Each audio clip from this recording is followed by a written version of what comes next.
భారతదేశంలో 1,00,00,000 మందికి పైగా జనాభా ఉన్న ఓ పురాతన జాతి. వాళ్ల కళ ప్రపంచాన్నే ఆకర్షిస్తుంది. వాళ్ల తత్వశాస్త్రం ప్రకృతితో పెనవేసుకుపోయింది. అయినా సరే ఈరోజు వాళ్లు తమ మనుగడ కోసమే పోరాడుతున్నారు. ఇంతకీ ఎవర ప్రజలు? వాళ్లే గోండులు. వాళ్ల కథేంటో, వాళ్ల గొప్ప వారసత్వమేంటో, వాళ్లెదుర్కొంటున్న సవాళ్లేంటో ఇవాళ మనం చూద్దాం. అసలు ఎవరు ఈ గోండు ప్రజలు? మన దేశ చరిత్రలో, మన సంస్కృతిలో వాళ్ల స్థానమేంటి? పదండి ఈ ప్రశ్నలకు సమాధానాలు వెతుక్కుంటూ వాళ్ల ప్రపంచంలోకి ఓసారి అడుగుపెడదాం. గోండులంటే ఏదో చిన్న గిరిజన తెగ అనుకుంటే పొరపాటే. వాళ్ల జనాభా 1,10,00,000కు పైగా. అంటే మన దేశంలోని చాలా రాష్ట్రాల జనాభా కంటే కూడా ఇది ఎక్కువ. దీన్ని బట్టే మనం అర్థం చేసుకోవచ్చు వాళ్లు భారతదేశంలోని అతిపెద్ద దేశీయ కమ్యూనిటీలలో ఒకటి. కాని వాళ్ల కథ కేవలం అంకెల గురించి కాదు.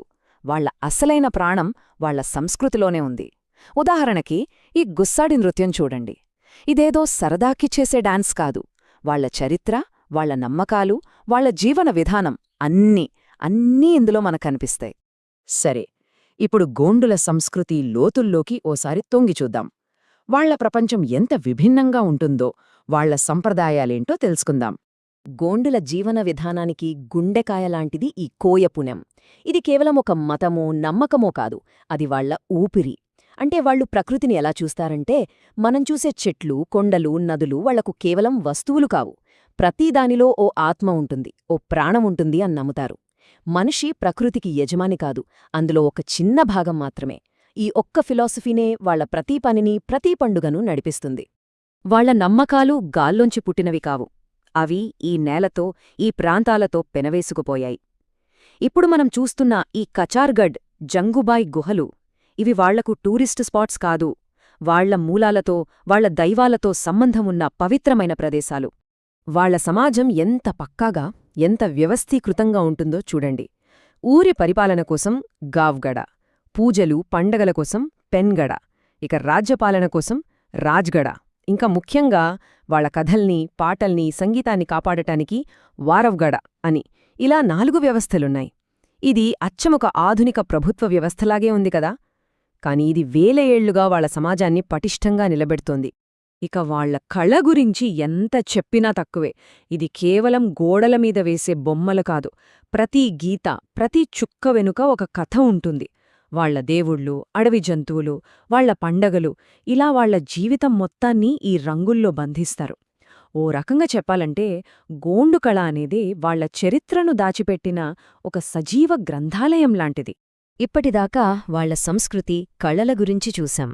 ఇప్పుడు వాళ్ల చరిత్రలోని ఒక వీరోచిత ఘట్టంలోకి వెళ్దాం. గోండుల పోరాట పటిమకు ప్రతీకగా నిలిచిన రామ్జీ గోండు కథేంటో చూద్దాం. సందర్భం 1857. దేశం మొత్తం బ్రిటిష్ పాలనపై తిరుగుబాటు చేస్తోంది. సరిగ్గా అదే సమయంలో ఈ దట్టమైన అడవుల నుంచి ఒక గొంతు బలంగా వినిపించింది. అతనే రామ్జీ గోండ్. రోహిల్లా సైనికులలాంటి ఇతర తిరుగుబాటుదారులతో చేతులు కలిపి ఏకంగా 1000 మంది యోధులతో అప్పటి ప్రపంచంలోనే అత్యంత బలమైన బ్రిటిష్ సామ్రాజ్యాన్ని ఢీకొట్టాడు. ఇతనే ఆ రామ్జీ గోండ్.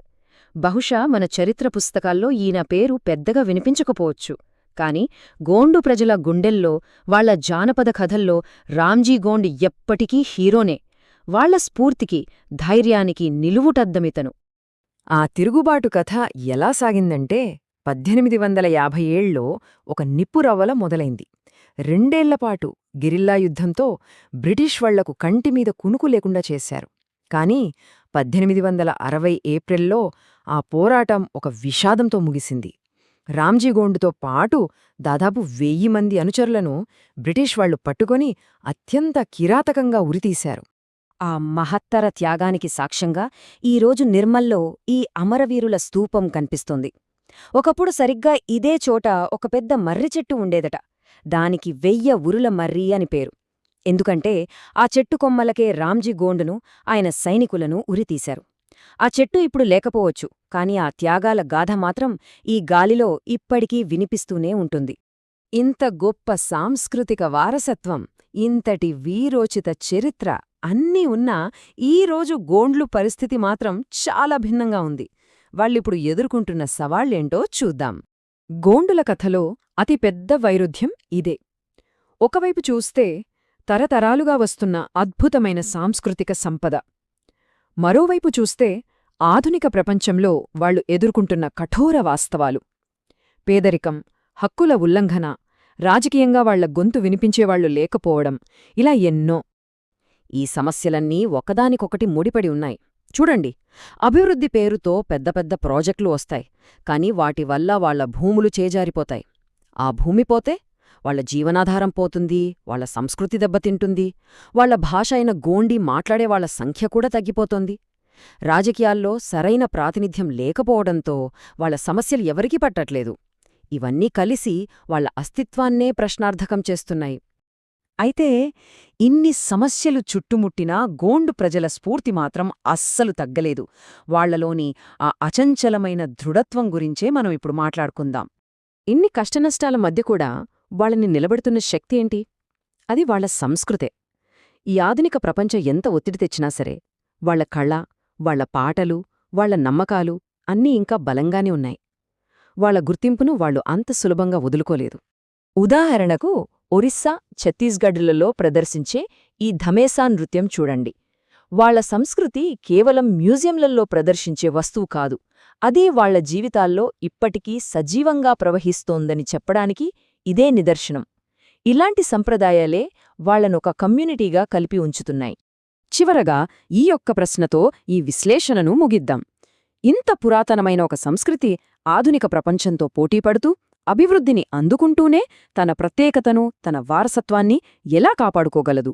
ఇది కేవలం గోండుల సమస్యే కాదు, ప్రపంచవ్యాప్తంగా ఇలాంటి ఎన్నో పురాతన సమాజాలు ఎదుర్కొంటున్న అతిపెద్ద సవాలు.